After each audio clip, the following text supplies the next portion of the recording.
This is the story of two Bedouin villages 20 miles apart. One in the West Bank, but the other in Israel. Over the course of 3 years, we've been recording the demolition, documenting the distress. Something the IDF at times didn't want us to film. I will count in 3. 1. On the front line saw people driven out of their homes, compliments of bulldozer buckets and militant settlers. If you thought the razing of Arab villages was confined to the West Bank, you'd be wrong. Even in Israel, it's ethnicity, not citizenship, that determines if your house survives.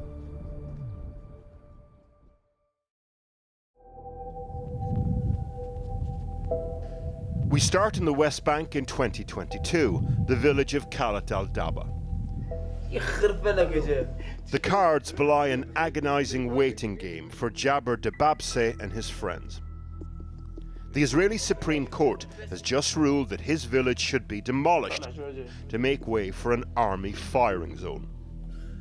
Local activists now spend every night here waiting for the bulldozers.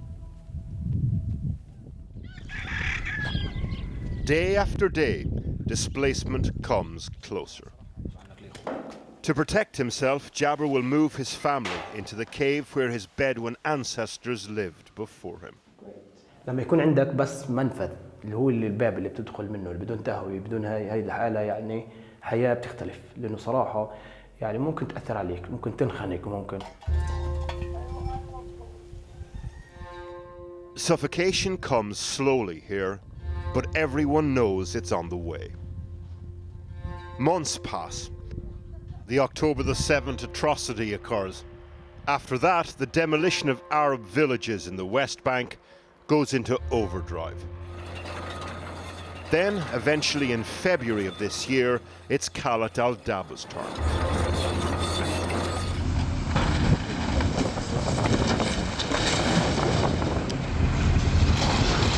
They destroy half the village.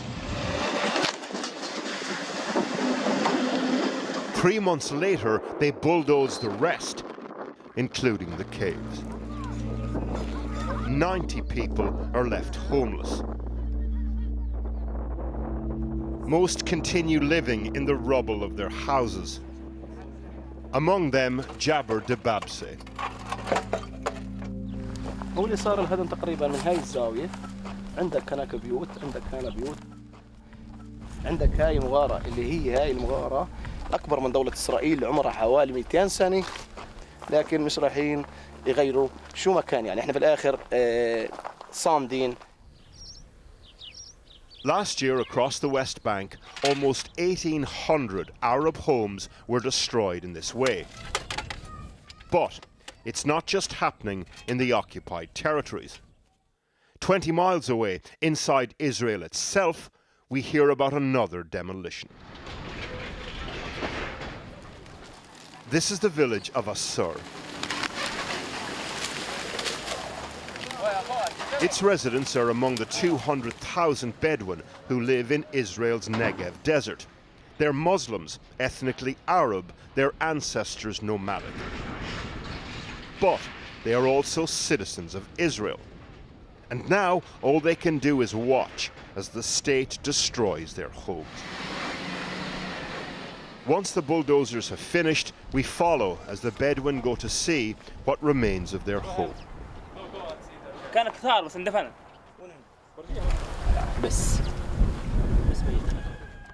Domesticity in all its forms destroyed. One resident, Ishmael Walid, went looking in vain for anything salvageable from his home. السود هذا كله السود تبعت البيت هذا كله طلعنا من البيت ردوا جوا. He dismantled his own home 3 days ago. He was told if he did it himself, he'd be given somewhere new to live and his belongings would be saved. الحين ما اعطونا ولا حاجه الحين طلعنا من الفول بلا حمص يعني خلاص كله على الفاضي اكثر من كذي نكبت 48 مشي. With nowhere else to live, the Bedouin have no choice but to start building again.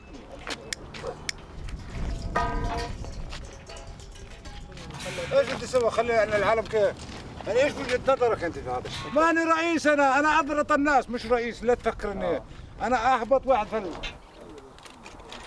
Under Israel's far-right Minister for National Security, Itamar Ben-Gvir, thousands of Bedouin homes have been destroyed.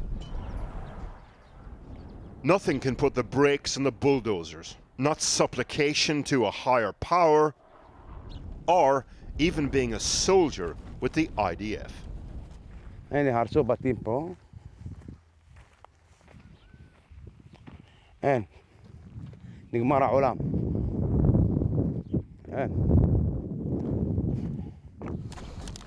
Last year, Ibrahim al-Ranami came back from fighting in Gaza to find a demolition order on his home in the village of Matnam. הבדואים עד עכשיו יש אנשים בחזית, וצריך לכבד אנשים שהתגייסו בצו 8 אצל המולאים. חבל. אנשים שנותנים הרבה למדינה, ואנשים אוהבים את המדינה, אוהבים את המולדת, אנשים אין להם בעיה. אבל חבל שזה קורה ככה, שבאים להרוס לך את הבית ואין לך כלום. The government says these are irregular settlements that fall outside of official planning zones and refuses to formally recognize them. So, after centuries living in the desert, they're being forced to move to one of a number of Arab-only towns. At the same time, though, Jewish settlers are being invited to come live in the desert. This is the settlement of Metz Bedoiun. We ask the local mayor why it's here. The reason the government wants the population will come to the Negev, because the Negev is 60% of the property of Israel, and less than 10% of the population lives in the Negev. Only a certain type of citizen, though, is being invited to live in this community. This special place is only for Orthodox families. In some parts of the Negev, Jewish-only settlements are literally being built on top of demolished Bedouin ones, like here in al-Haran. If the replacement of Arabs by Israeli settlers feels familiar, that's because it is. We're back in the West Bank, in a cafe overlooking the demolished Bedouin village of Khalat al-Daba. No bulldozers in this Israeli settlement, just rose bay flowers and china teacups. We're here to meet Ariel Lamberger. He moved to the area after the October the 7th attacks. He says the settlers are needed to stop it happening again.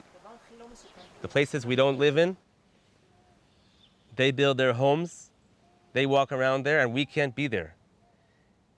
So the more the places we live in, it gives us more security, not only for us, but for the whole Jewish people.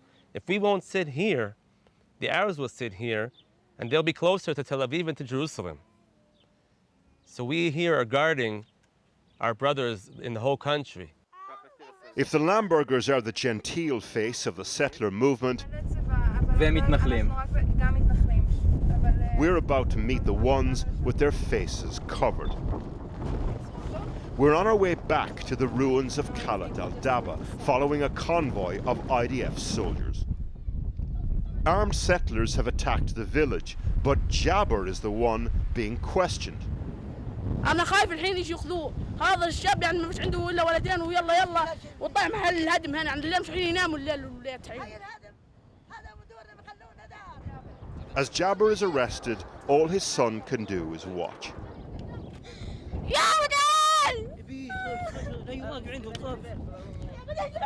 From a distance, we can see that someone has been injured. It's Jabba's brother, unconscious after being beaten around the head with a metal rod. We want to get closer, but the soldiers are not happy. We can arrest you now. Then this, a settler runs towards the village with something in his hand.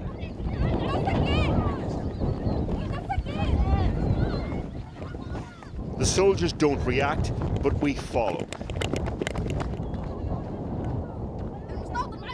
As he approaches what's left of the village, people cower.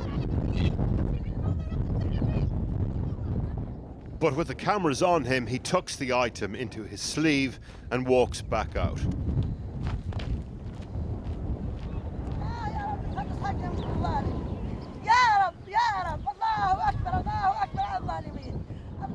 Jabber's brother is taken to hospital. The settlers who attacked him mingle with the soldiers, whose attention then turns to us. Remember, this area has been designated as an army firing zone, and they tell us we're not allowed to be here. Although that doesn't seem to apply to the settlers. Go over there, right now. I will count in 3. 1. 2. We're briefly detained and told to stop filming. Jabber is released the next morning, but his brother is still in hospital. The walls are literally closing in on these Bedouin men, so new tents erected next to crushed homes and bruised bodies. صراحة تبين إنه آخر شيء إنه في معه كسر بالجمجمة وكسر بالأنف وكسر بالفك الأيمن، وعندك يعني كانت كمان كسر بالإيد، غير يعني الإصابة المباشرة اللي كانت يعني بعيدة عن عينه حوالي سنتي.